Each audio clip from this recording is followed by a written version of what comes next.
Assalamualaikum warahmatullahi wabarakatuh. Hai para pecinta catur dan para caturmania, selamat datang kembali di Legenda Catur Dunia.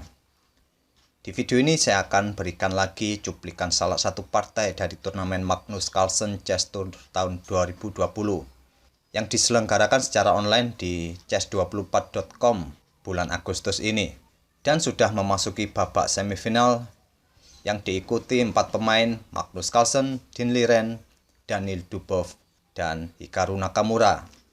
Sedangkan game kali ini saya akan berikan cuplikan dari Dean Liren melawan Magnus Carlsen di set keempat game yang kedua. Game antara Magnus Carlsen dan Dean Liren ini berlanjut hingga set keempat kawan-kawan.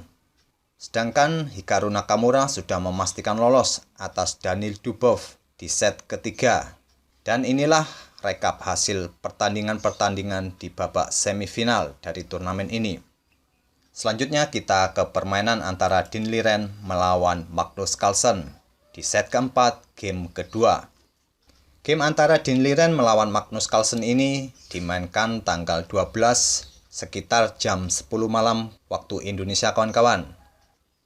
Kali ini Magnus Carlsen memegang hitam, Dean Liren memegang putih, mengawali permainan dengan pion D4, dibalas Carlsen kuda F6, pion C4, pion G6, pion G3, gajah G7, gajah G2, Carlsen rokade, kuda C3 lanjut Dean Liren, pion D6. Magnus Carlsen bermain dengan King's Indian Defense. Lanjutkan Liren, kuda F3, kuda C6, Liren rokade, pion E5.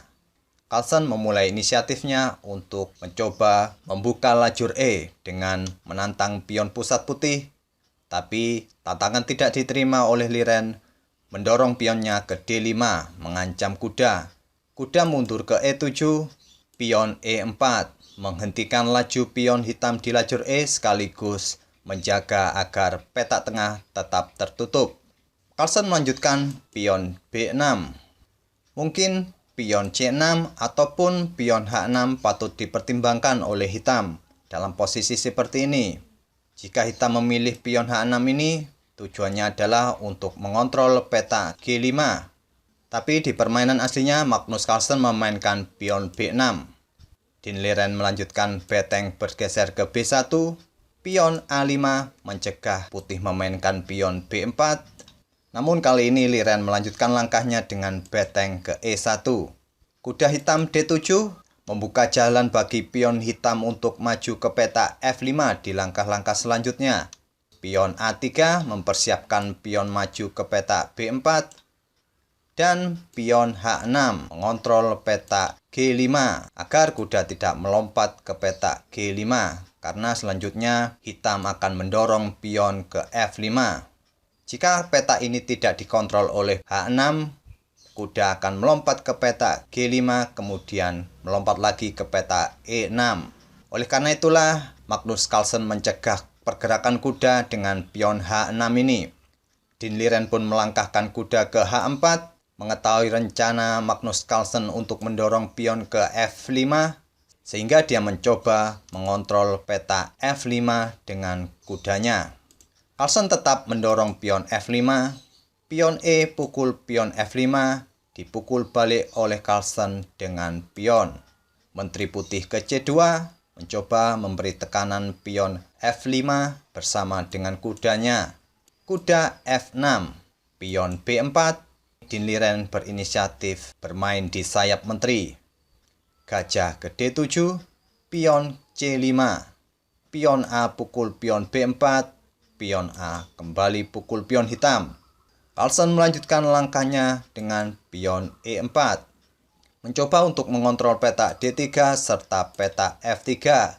Ini memberikan penguasaan ruang lebih bagi Magnus Carlsen di area pertahanan putih.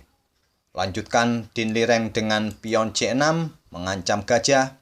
Gajah mundur ke E8, pion F3 menantang pion hitam E4. Tantangan tidak diterima oleh Carlsen, lebih memilih pukul pion D5 dengan kuda. Kuda putih pukul kuda hitam, kembali dipukul kuda hitam. Liren melanjutkan langkahnya dengan pion pukul pion.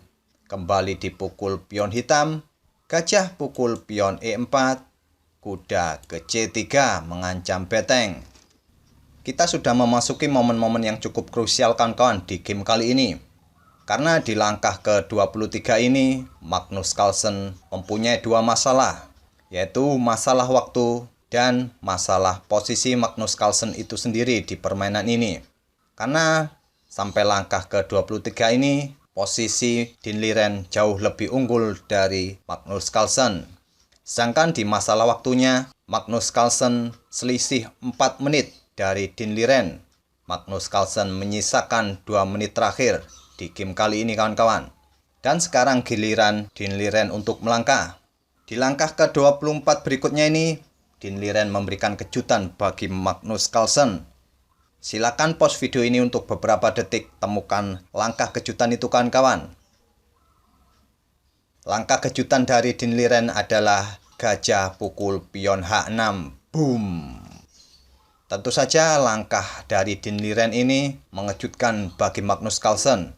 Karena di menit-menit terakhir, langkah ini cukup membuat panik bagi Magnus Carlsen. Jika dalam posisi seperti ini, gajah hitam pukul gajah putih, Menteri Putih akan pukul kuda, selanjutnya akan melangkahkan gajah ke peta D5 untuk menyerang raja.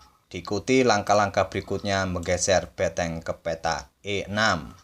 Namun di posisi seperti ini Magnus Carlsen melangkahkan menterinya ke F6, memberi backup kepada kudanya sekaligus mengancam gajah H6.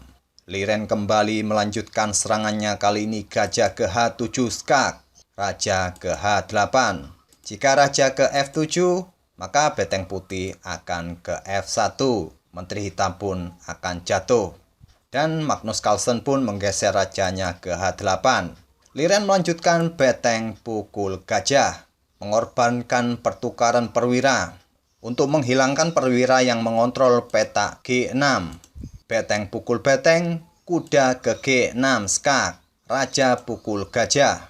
Kuda ke F8 open skak, double skak, raja pukul gajah. Jika raja kembali bergeser ke G8, Menteri Putih akan ke H7 skak. Setelah raja pukul kuda, gajah pukul gajah skak, Menteri pukul gajah, beteng ke F1 skak, raja ke E7, dan Menteri Putih pukul Menteri Hitam. Sekali lagi kawan-kawan, di posisi seperti ini, Magnus Carlsen dikejar waktu. Dia hanya mempunyai beberapa detik di akhir permainan ini. Dia memutuskan raja pukul gajah. Putih melanjutkan menteri ke H7 skak, raja ke G5, menteri ke H4 skak, raja ke F5, dan diakhiri Liren dengan menteri ke F4 skak mat. Itulah kawan-kawan permainan dari Dean Liren melawan Magnus Carlsen di set keempat game yang kedua. Permainan berakhir dengan skak mat dari Liren.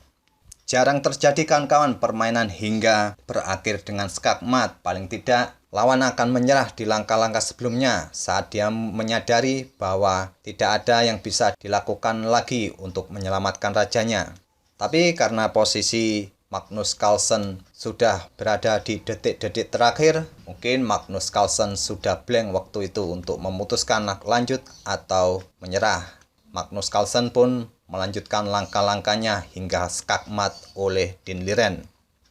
Dan singkat cerita, menutup babak set keempat ini, Magnus Carlsen berhasil melaju ke Grand Final berhadapan dengan Hikaru Nakamura.